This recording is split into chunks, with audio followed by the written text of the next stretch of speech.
El futuro es incierto. Prever es imaginar lo que ese futuro podría traer. Imaginaremos cosas que son más o menos verosímiles, pero todas podrían ocurrir. Las vacas nunca volarán ni darán leche por los cuernos, pero sí será posible producir leche en un laboratorio. ¿Cómo deberíamos de comportarnos sobre el futuro en un entorno VICA, que significa volátil, incierto, complejo y ambiguo?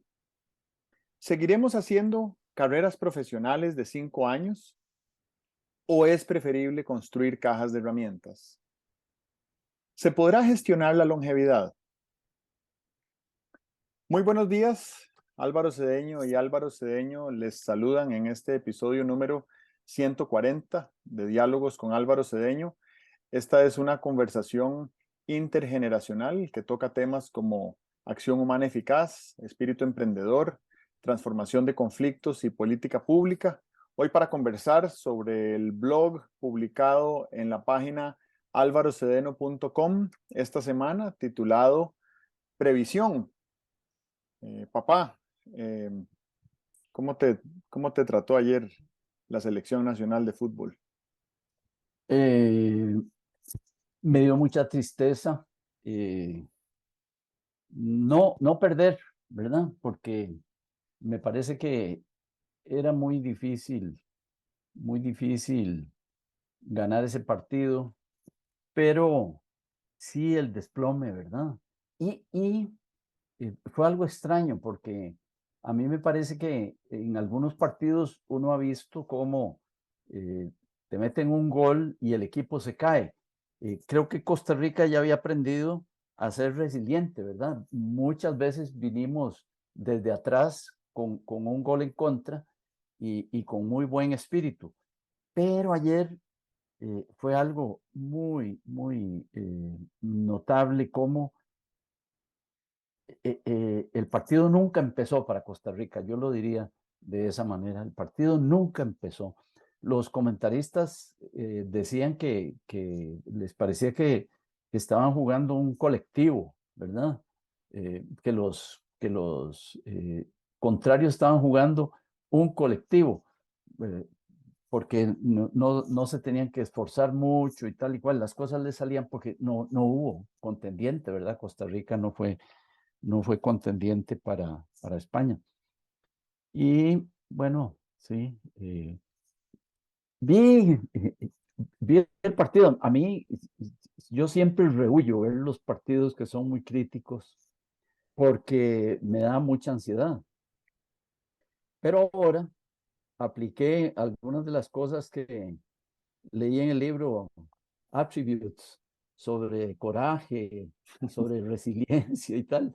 De veras, hice el esfuerzo por aplicar algunas de las cosas que había ahí y me fue muy bien a lo largo de todo el partido. Estuve siempre enfrentando esa realidad con gran control. Pero después del partido me quedó una resaca, pero bien difícil de sacudirla, ¿verdad? Ujú. Ahí me falló la adaptabilidad de la que habla el autor, ¿verdad? Debió haber dicho, se acabó el partido, ahora a otra cosa, pero no, me siguió resonando. Es que el inconsciente funciona, Álvaro. Uno puede conscientemente enfrentar una situación crítica, pero el inconsciente anda por donde anda, ¿verdad? Y la mejor forma de descubrir esa libertad casi poética que tiene el inconsciente es contemplar nuestros propios sueños, ¿verdad? Son bizarros, se diría. No es bizarro eso en español, pero ¿cómo se diría en español? Eh, Unos sueños fuera de racionalidad, ¿verdad? Fuera de molde. Así son los sueños. Ujú. A mí me resonó mucho el partido de ayer, ¿verdad? Para ponerlo en contexto histórico, por si alguien ve este vídeo dentro de algunos años y no sabe a qué nos estamos refiriendo. Ayer la selección de Costa Rica en su debut en el Mundial de Fútbol de Qatar perdió contra España 7-0. Me resonó ese partido con el tema de este artículo, ¿verdad? Que es la previsión. Y la previsión tiene múltiples manifestaciones. Yo diría que una manifestación metodológica que se ha puesto muy de moda a nivel corporativo es la prospección estratégica, ¿verdad? La capacidad de Ujú. utilizar algunas herramientas para escuchar leves señales del futuro Sí. Ajá. y poderle seguir el hilo, a ver qué rumbo llevan, ¿verdad? Pero también la previsión tiene la otra aplicación o manifestación que es prepararnos para algo. Y Claro. yo siento que en países donde hay invierno, vamos a ver, pues, para que quede claro, en Costa Rica no hay invierno, ¿verdad? En Costa Rica hay una época lluviosa y hay una época seca, y los rangos de temperatura en una y en otra son bastante parecidos. Es más, en la época lluviosa tiende a ser más caluroso que en la época seca. Ahí cambian los niveles de humedad, pero esa es otra cosa. El asunto es que en países donde hay invierno y donde ya ha llegado octubre, hace frío y hay que tener abrigo y hay que haber previsto eh, las fuentes de energía. No me refiero solamente a la energía eléctrica o a la energía para movilizar transporte, me refiero a las fuentes de energía para los seres humanos, ¿verdad? ¿Cómo los seres Ujú. humanos vamos eh, a ingerir energía durante el invierno? No son asuntos que se resuelven cuando llega el invierno, son asuntos que se resuelven cuando termina el invierno anterior. Entonces uno dice, este invierno nos quedó faltando leña, nos quedaron faltando papas, se nos congelaron unas tuberías, se reventó por allá no sé qué, tenemos que repararlo y todo eso se prevé cuando se termina el invierno y se gestiona y se trabaja durante la época, digamos, de la primavera y el verano y el pedacito de otoño que alcance antes de que enfríe. Y entonces uno puede tener mayor certeza de que el invierno será más manejable desde el punto de vista de recursos y Ujú. que no vuelva a haber racionamientos o carestía o la necesidad de migrar, porque Claro. pues Ujú. a veces hay que migrar Ujú. si no hay leña y Ujú. estás a -20 grados. Entonces no puedes sobrevivir a esas temperaturas, ¿verdad? No importa cuán bien diseñada esté tu casa, ninguna casa está diseñada para aguantar -20 grados si no hay alguna fuente de combustible o alguna fuente de energía que la mantenga caliente, ¿verdad?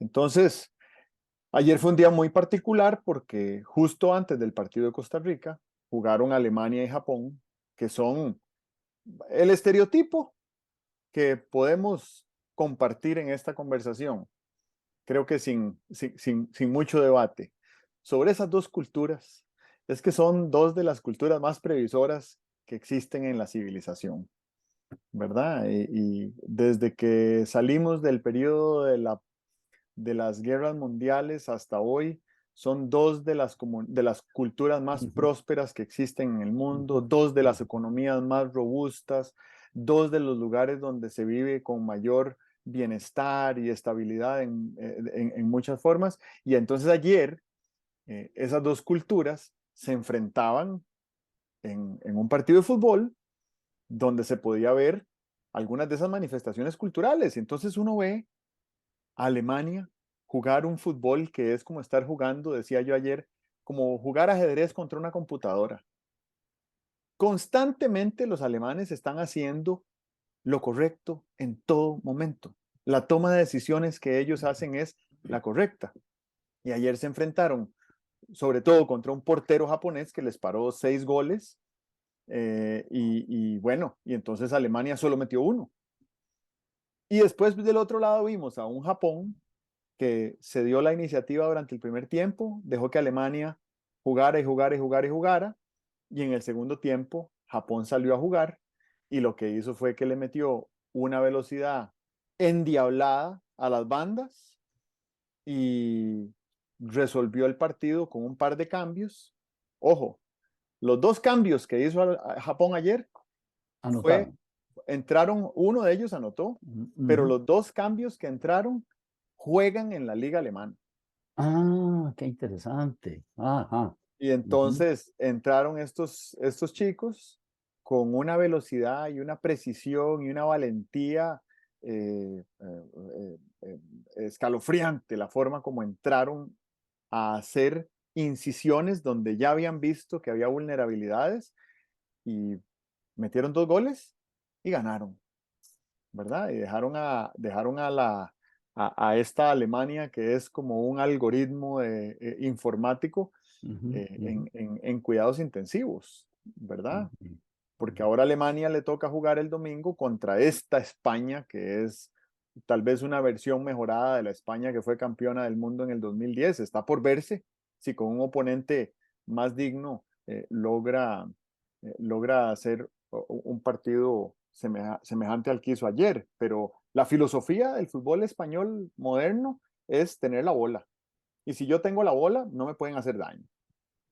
Entonces, después de ver esos dos equipos altísimamente previsores, que planificaron el partido con cautela, que escogieron a jugadores que han venido cultivando a lo largo de los años en el relevo generacional que implica un proceso Ujú, en una industria como la futbolística, donde el talento tiene una vida útil de 15 años como máximo, ¿verdad? ujú, A los 18 años uno es una promesa y a los 33 años uno es un veterano. ujú, En esos 15 años todavía continúa el proceso. Entonces hay procesos que exceden la vida de alguno de sus más talentosos sí. jugadores. Pero hace 25 años, Japón no existía en la escena futbolística mundial.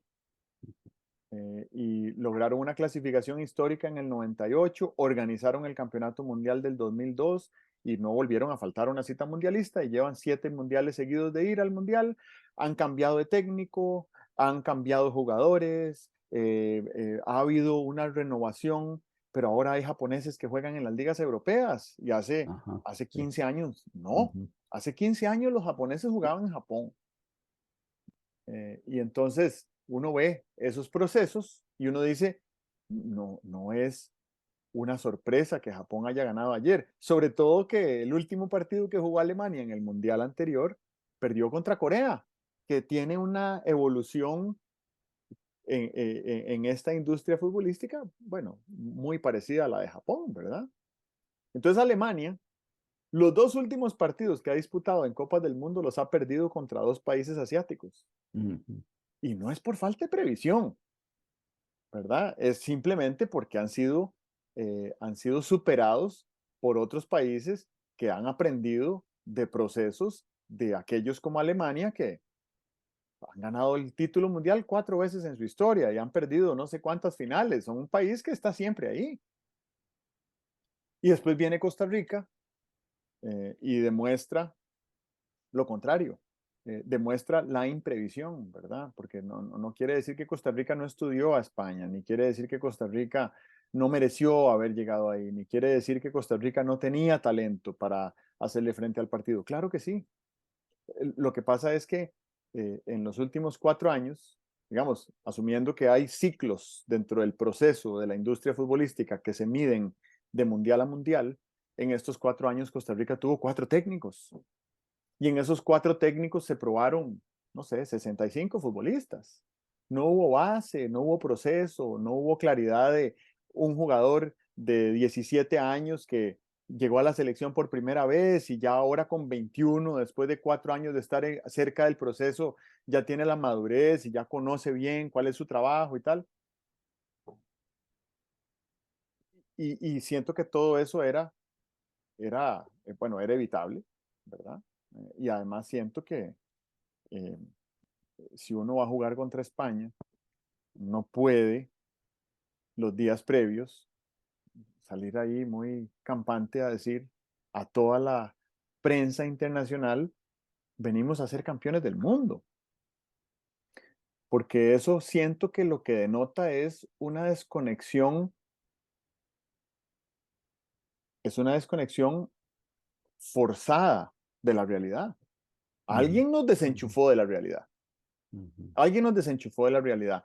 Y ese desenchufe de la realidad es una falencia de previsión. ujú, Entonces, ujú. te lo dejo acá, pero tengo más Muy, cosas que decir. ok. Muy bueno el enfoque que haces en el sentido de que la previsión pues tiene que estar fundada en la realidad. Prever, prever es prever desde donde estamos y prever es eh, entrever, vislumbrar lo verosímil, ¿verdad? Es inverosímil por más que uno eh, quiera al equipo, es inverosímil que alguien diga, vamos a ser campeones del mundo, ¿verdad? Y entonces sí, me parece que ahí puede haber una falla cognitiva a la hora de prever y enfrentarse a la realidad y tal y cual, ¿verdad? Podría ser también un poco un bluff, ¿verdad? Un bluff fanfarrón para darse confianza y tal. Creo que todas esas cosas hay que examinarlas. Y yo me acuerdo que en alguna ocasión oía a Julio Rodríguez hacer paralelismos entre el fútbol y la vida nacional.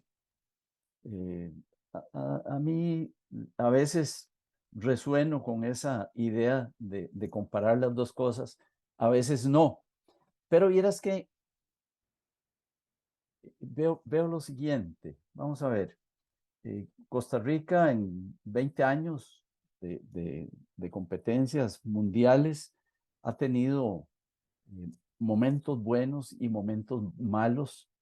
Ha tenido, eh, no ha tenido continuidad en los momentos buenos. Yo recuerdo en algún mundial, seguramente fue en el mundial que llegamos a cuartos de final, sería, que entiendo que la, la, el premio por llegar a cuartos de final es, desde un punto de vista monetario, muy abundante. ¿Y qué se decía en ese tiempo? Que lo que había que hacer era invertir eso que se había obtenido en crear lo que tú dices, un proceso sostenido de mejoramiento del fútbol. Es que no puede ser que ganemos las cosas por casualidad o que las ganemos por inspiración. Debería haber unos resultados confiables, unos resultados esperados, ¿verdad? Y eso sí que lo conecto con la vida nacional.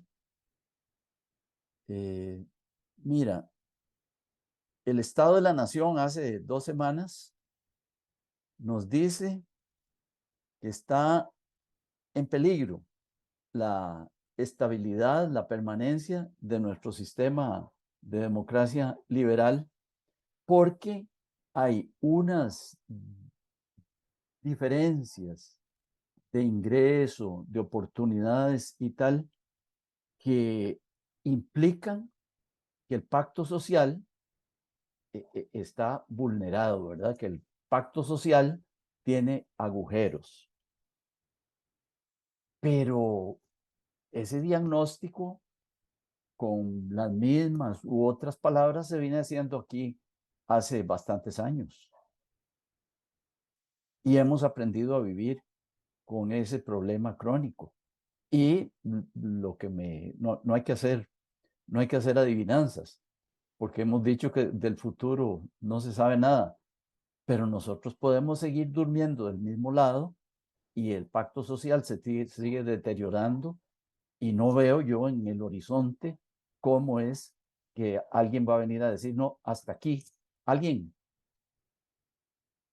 no hablo de alguien singular, hablo de alguien colectivo, como los colegios profesionales o el Magisterio Nacional o la Federación de Estudiantes de todas las universidades o las juventudes de todos los partidos políticos van a decir hasta aquí. No, simplemente vemos el deterioro del pacto social y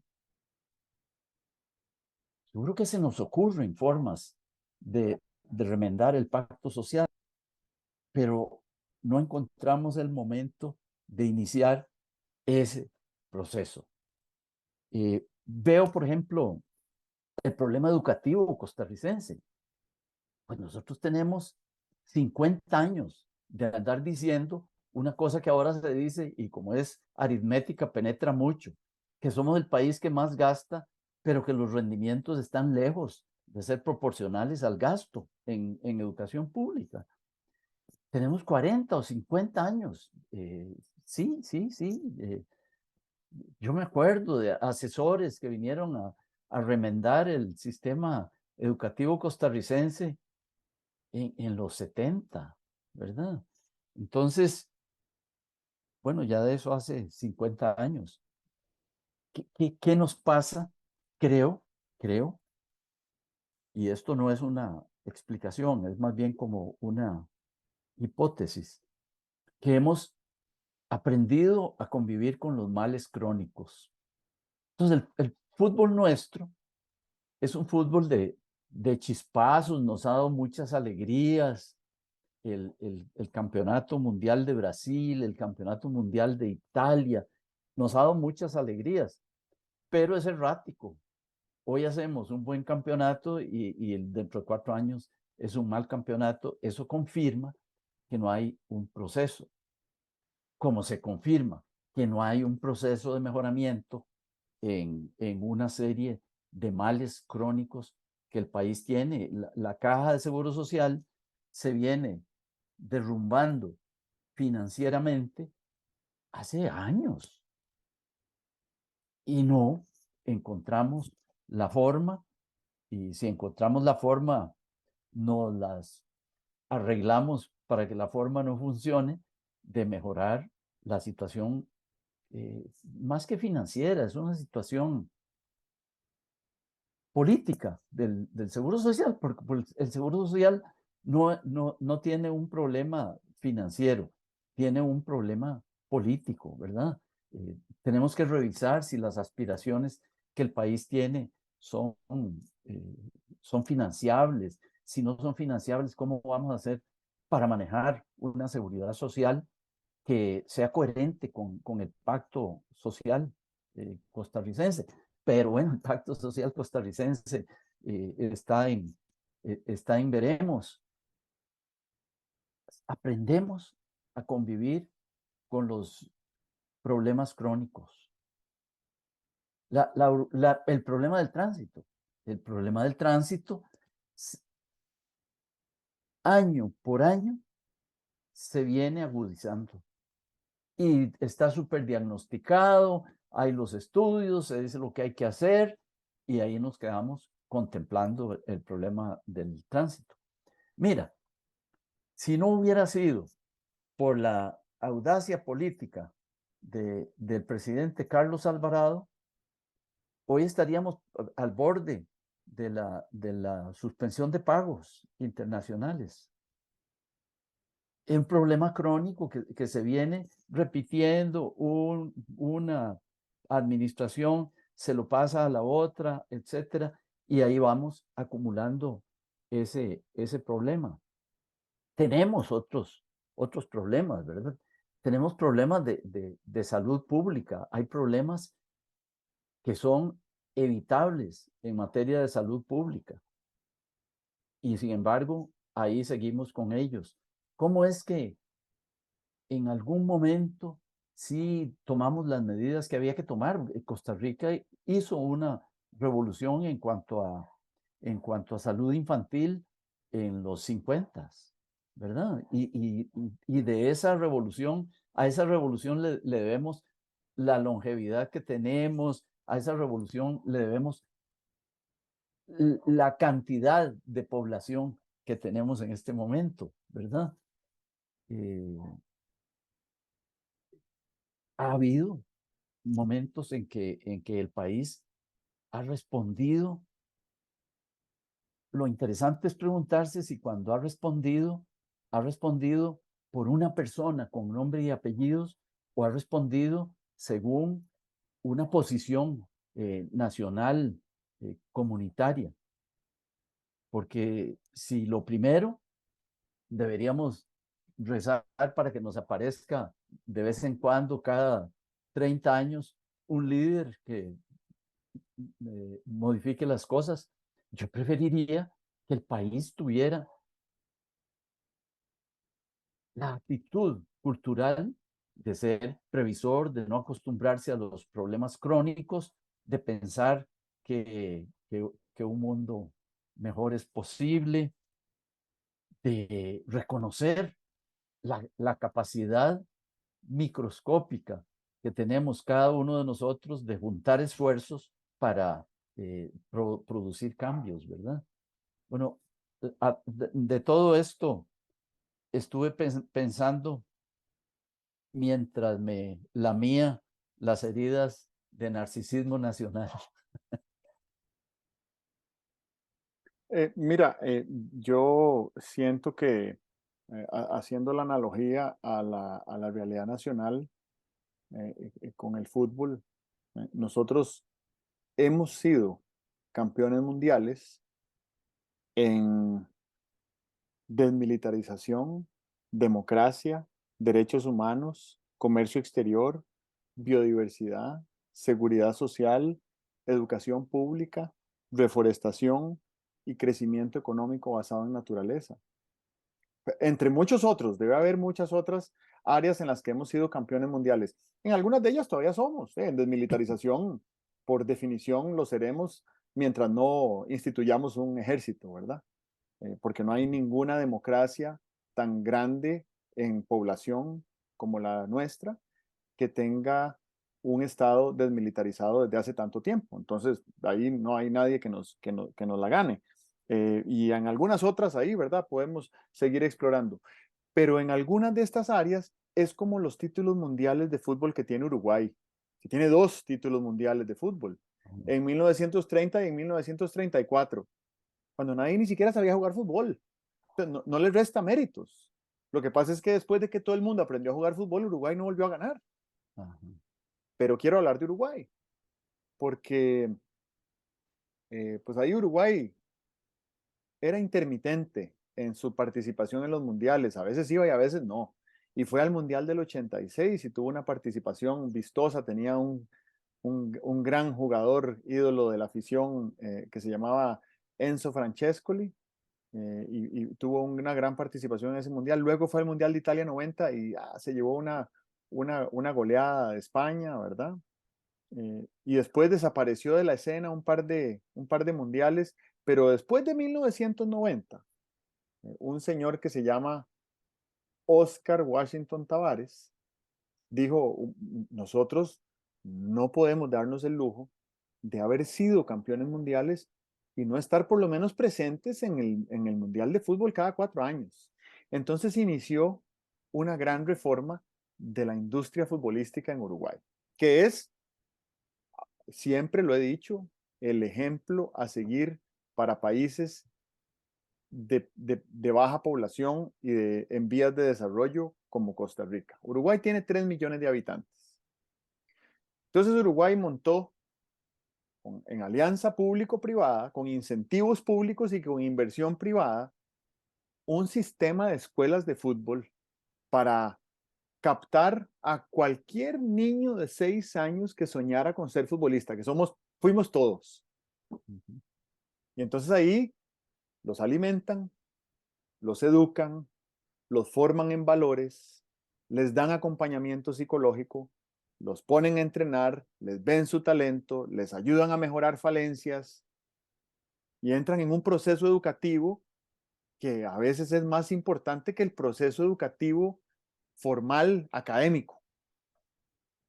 Y ahí, con el paso de los años y con el crecimiento físico y con la madurez y con el talento de cada chiquillo, hey, van quedando los mejores que van pasando a clubes de primera división y de ahí saltan a los clubes europeos. Y Uruguay es hoy incuestionablemente una potencia exportadora del mejor talento futbolístico del mundo, bueno, junto con Argentina y Brasil, ¿verdad? Y algunos países africanos, que son más destellos que sistematización. Y entonces Uruguay llega a este mundial, clasificó sin objeciones, está en un grupo complicado que da la impresión de que lo va a resolver sin problemas, eh, eh, y juega muy lindo, pero el valor de mercado de la selección uruguaya es como de 300 millones de dólares. El valor de mercado de la selección de Costa Rica es de 20 millones de dólares. Y es de 20 millones de dólares porque tenemos un portero que vale 15. Uruguay vale 20 veces más y tiene la mitad de la población que Costa Rica. Y empezaron en este proceso hace 30 años. Entonces, ninguno de estos chicos que está jugando hoy había nacido cuando empezó el proceso del profesor Tavares. Pero le han dado seguimiento al proceso y aquí están los resultados. Yo no sé si Uruguay va a quedar campeona del mundo, pero en el 2010 fue semifinalista. Y si Uruguay fuera semifinalista en este mundial o quedara campeona del mundo, uno diría, qué increíble, jamás me hubiera sospechado que Uruguay iba a ganar el campeonato mundial, ¿verdad? Pero nunca verás, jamás verás al técnico de la selección de Uruguay, ni a su capitán, ni a ninguno de sus futbolistas diciendo, venimos a llevarnos esta copa, ¿verdad? Porque parte de lo que uno cultiva cuando aprende a ser futbolista es el carácter que se nutre de la humildad de saber que a veces se gana y a veces se pierde, y que todas las bolas hay que disputarlas, y que nunca se gana un partido antes de jugarlo. Entonces, bueno, ahí está Uruguay, que creo que es un ejemplo a seguir, porque lo que necesitamos es eso que decías de procesos, ¿verdad? Un proceso es lo que nos permite distinguir los chispazos de los acuerdos, ¿verdad? ¿Un chispazo qué es? Un mundial de ensueño en Brasil 2014 con un súper técnico como fue Jorge Luis Pinto, después de una eliminatoria maravillosa que tuvo un momento culminante desde el punto de vista de la motivación del equipo, que fue aquel partido en la nieve que se jugó en Denver. En el grupo de la muerte, enfrentando a 5 equipos que habían sido en algún momento de su historia o campeones mundiales o campeones europeos, haber recibido solo 2 goles en esos 5 partidos, haber pasado de ronda 2 veces, haber ganado una tanda de penales. Pero el chispazo es que teníamos un portero en el momento cúspide de su carrera, donde tuvo 22 atajadas en esos 5 partidos, que lo declararon el mejor jugador del partido en 3 de ellos, y que la semana siguiente lo contrató el Real Madrid. Eso, Keylor Navas es un chispazo en ese mundial. No voy a cuestionar su brillante carrera, porque además quiero agregar algo respecto a Keylor Navas antes de volver al tema de los acuerdos. Y es que cuando lo contrataron en el Real Madrid, un periodista español se fue a entrevistar al entrenador de porteros del Levante, que fue donde él jugó 2 temporadas en España, un equipo muy modesto. Y le preguntaron al entrenador de porteros, ¿qué es lo que hace tan notorio a Keylor Navas para que con un biotipo que ni siquiera es de portero, lo contrate el Real Madrid? Y el entrenador de porteros dijo, es que Keylor Navas se levanta todas las mañanas con el objetivo de mejorar en algo de lo que hace. Y esa actitud de Keylor Navas lo llevó de allá del campo de Pérez Celedón a ser el portero que ha ganado más Champions League en la historia, que fueron 3 y las ganó seguidas con el Real Madrid. Simplemente porque tiene esa actitud de todos los días levantarse a ser mejor en algo, aunque sea un poquito. ¿verdad? La teoría del 1%. Si todos los días mejoramos 1% en algo, pues, pucha, al final del año hemos desarrollado una enorme capacidad en cualquier cosa en la que hagamos, ¿verdad? Bueno, Keylor Navas fue un chispazo en ese mundial, pero todo lo que colectivamente adquirimos en ese mundial lo pudimos haber reinvertido, no solo lo económico, sino Claro, la reputación y tal, claro, claro. para poder seguir construyendo a partir de ese proceso que ya para entonces tenía unos 4 años de haberse gestado desde el gran fracaso de haber sido eliminados en el repechaje por Uruguay para el Mundial del 2010, en el que Uruguay quedó de tercer lugar, por cierto. Entonces, a partir de ese fracaso del 2010, se gestó un proceso que fue muy exitoso por un chispazo de un jugador y después dilapidamos toda esa inversión. Interrumpimos el proceso, hicimos ahí unas maniobras para clasificar a duras penas al Mundial del 2018. Fue una participación muy desmejorada respecto a la del Mundial anterior y ahora, pues ni decir, ¿verdad? Ayer Costa Rica recibió la cuarta peor goleada en la historia de los mundiales. Y entonces lo que no hay es proceso, y creo que no hay proceso en parte porque no hay previsión. Aquí en la Federación de Fútbol, y me encantaría que me escucharan, pero no importa, porque esto no hay forma de decírselos y que digan, tenés razón, voy a hacer eso. En la Federación de Fútbol no hay nadie pensando en el Mundial del 2034. No hay nadie pensando 3 mundiales hacia adelante. Entonces no hay previsión, ¿verdad? No hay previsión. Vamos a seguir usando los mismos carajos que todavía corran, que están jugando hoy. Versus la gestión de acuerdos. Nosotros somos campeones mundiales en seguridad social universal porque gestionamos un acuerdo. No fue un chispazo. Fue una conversación seria, elevadísima, eh, eh, poniendo todas las cartas sobre la mesa, la religiosa, la ideológica, la económica, para decir, tal vez esto nos convenga. Nadie nunca en esas reuniones me imagino que dijo, sabe, ¿cuáles son los costos y beneficios de este acuerdo a 80 años plazo? Obviamente a nadie se le ocurrió y no por falta de previsión, simplemente porque ¿quién planea algo a 80 años? Y bueno, hey, estamos cumpliendo 80 años de tener seguridad social universal en este país. A un costo altísimo, claro, pero a un beneficio incalculable, porque Claro, seguramente claro, se duplicó nuestra expectativa de vida y yo que sé qué otros beneficios claro, claro. han resultado de ser campeones del Wow. mundo en gestionar ese tipo de acuerdos. Entonces lo que necesitamos es mayor rigor gestionando acuerdos y que si esa gestión de acuerdos se nutre de chispazos de talento individual, como decías, de un líder que cada 30 años aparece y de repente se le alinean los astros y logra hacer más de lo ordinario, pues cuánto mejor. Pero que si no aparece ese chispazo, por lo menos estemos gestionando acuerdos que pudieran generarnos valor 80 años hacia adelante. Eso. Dejas planteado una dicotomía muy interesante. Eh, es la gestión de acuerdos contra lo que no es gestión de acuerdos. Y pensemos, gestión de acuerdos contra las buenas decisiones que no son gestión de acuerdos. ¿Cómo se llaman en política esas buenas decisiones que no son el producto de una gestión de acuerdos? Se llaman golpes de mano, ¿verdad?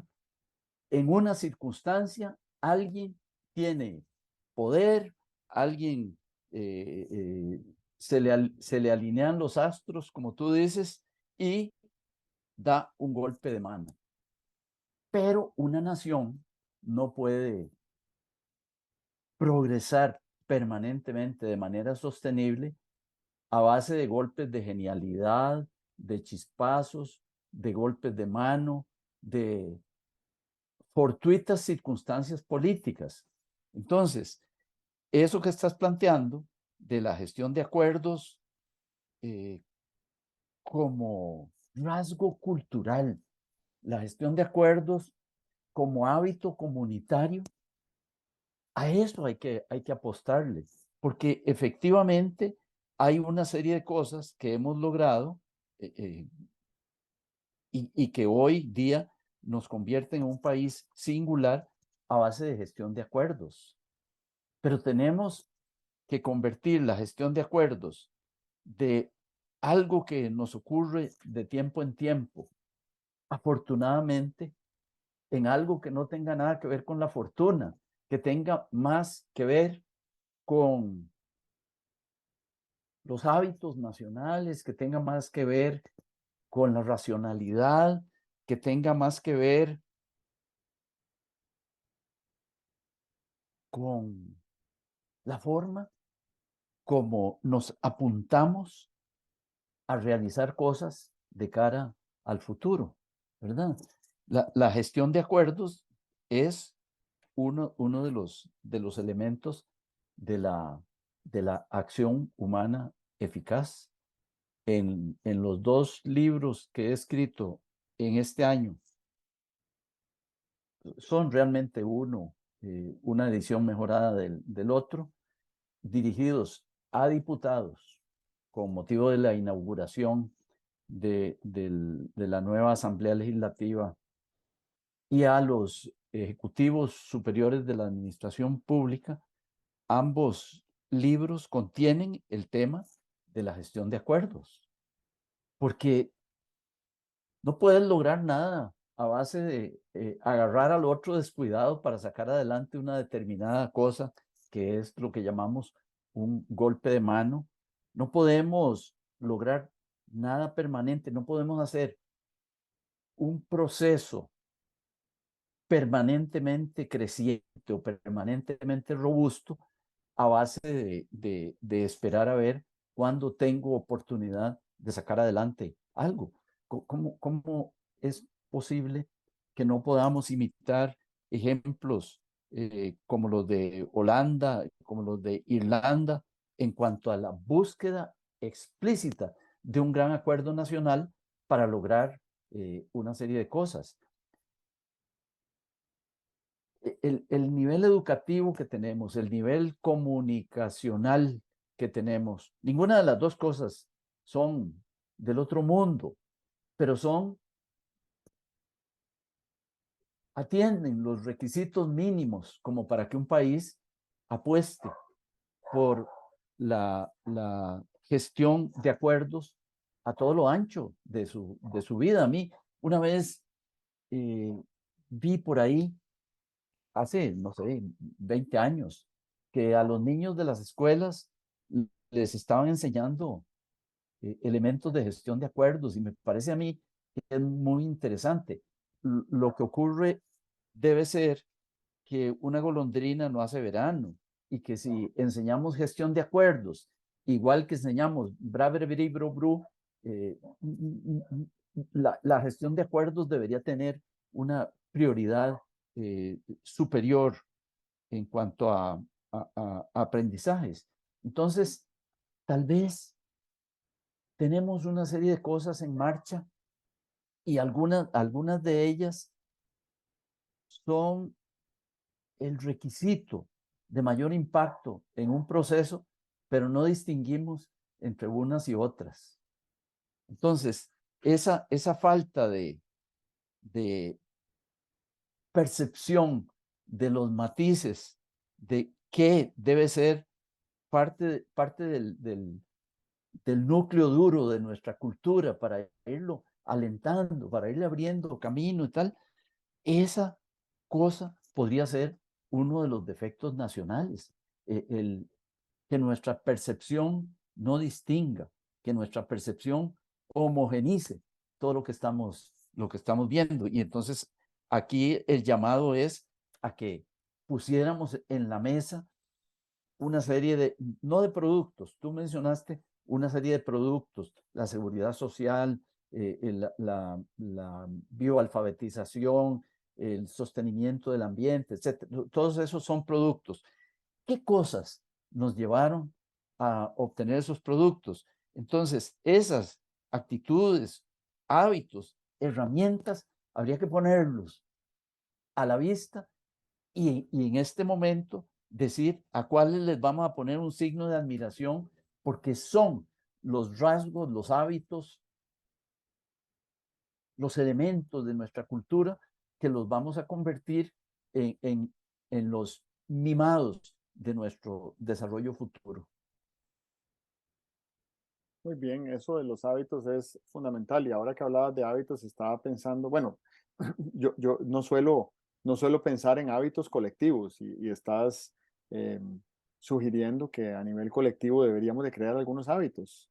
Y yo siento que la existencia de reglas que sostienen un Estado de Derecho, de alguna manera son constreñimientos dentro de los cuales vamos a ejercitar esas prácticas que están mandadas por ley y que al cabo de generaciones se pueden convertir en un hábito. Yo creo que eh, la, la, la transición periódica y democrática del poder Ujú, político en este país es un ujú, hábito sí, sí, colectivo, ujú, ¿verdad? sí, Estaba pensando ujú, también en el tema de la higiene.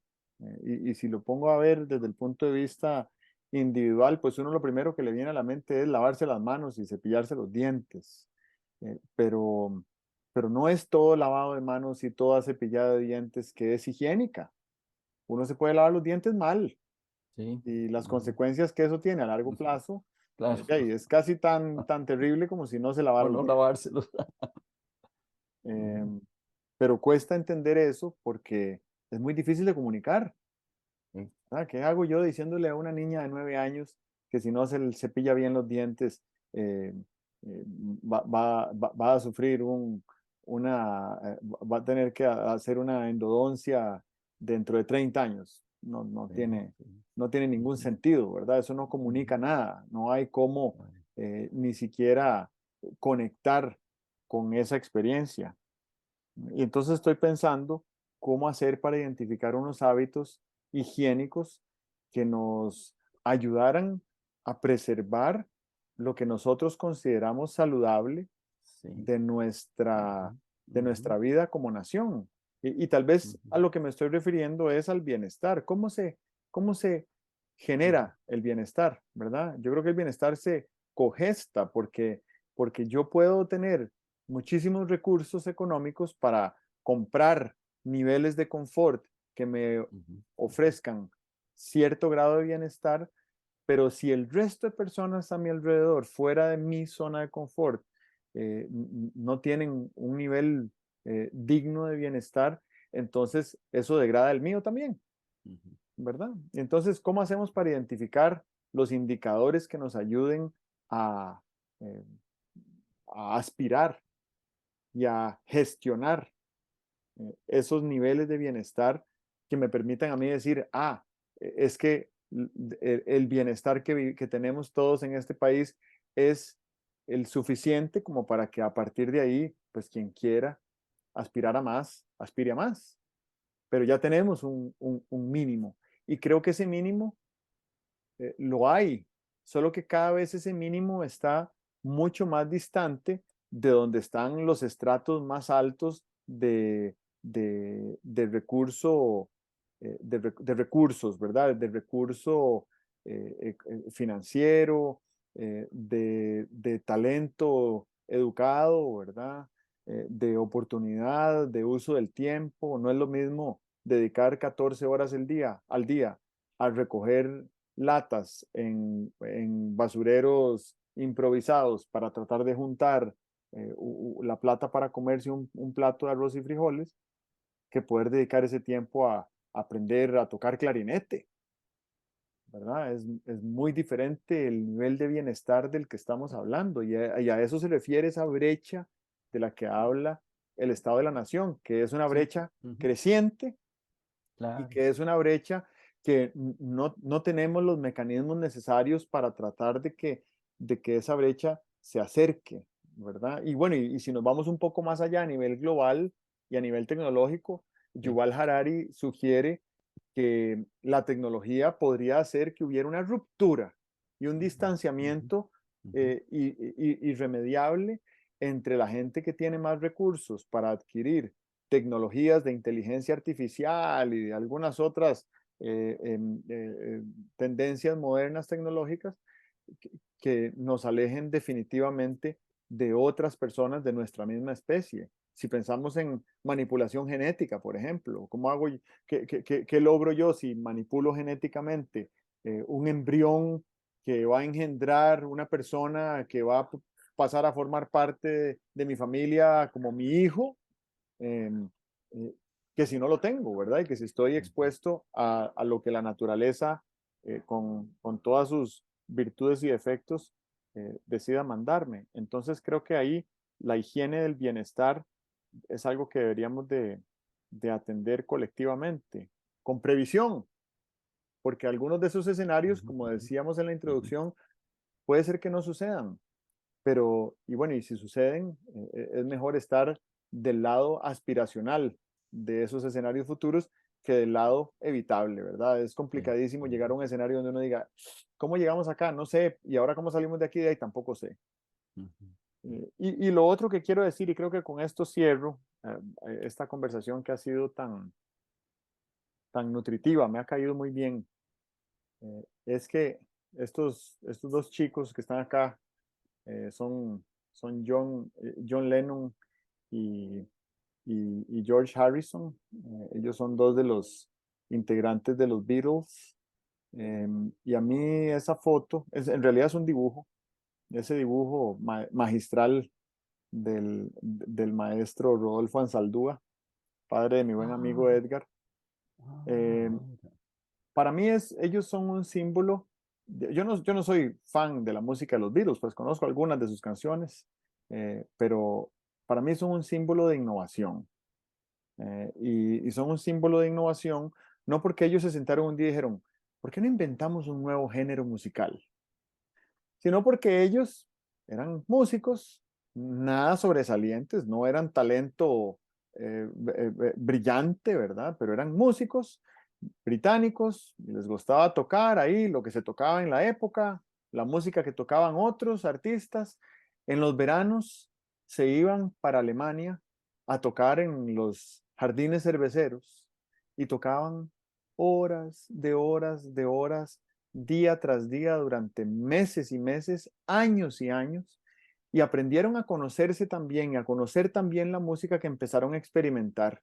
¿Y qué pasa si a esto le meto esto? ¿Y qué pasa si a esto le meto el otro? Y de repente, después de tantos años de estar co-creando y practicando juntos, empezaron a generar un tipo de música que era original de ellos y empezaron a escribir letras y empezaron a componer canciones y produjeron en el lapso de 10 años, que es una vida muy corta para un conjunto musical o para un artista, una enorme cantidad de música totalmente original, eh, que fue el resultado de una práctica constante de ir mejorando un pellizquito a la vez, ¿verdad? No fue un destello de talento, fue más una gestión de acuerdos. Los Beatles son más una gestión de acuerdos que un destello de talento.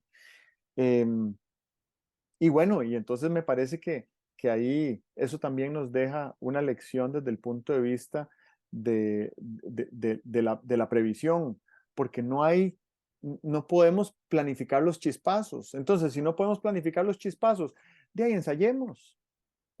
Si ninguno de Ujú, nosotros ujú. es Mozart, entonces ensayemos. Y ahí ensayaron y ensayaron y ensayaron y al cabo de los años, pues creo yo que musicalmente han tenido más impacto que Mozart, por lo menos en en esta modernidad que vivimos, ¿verdad?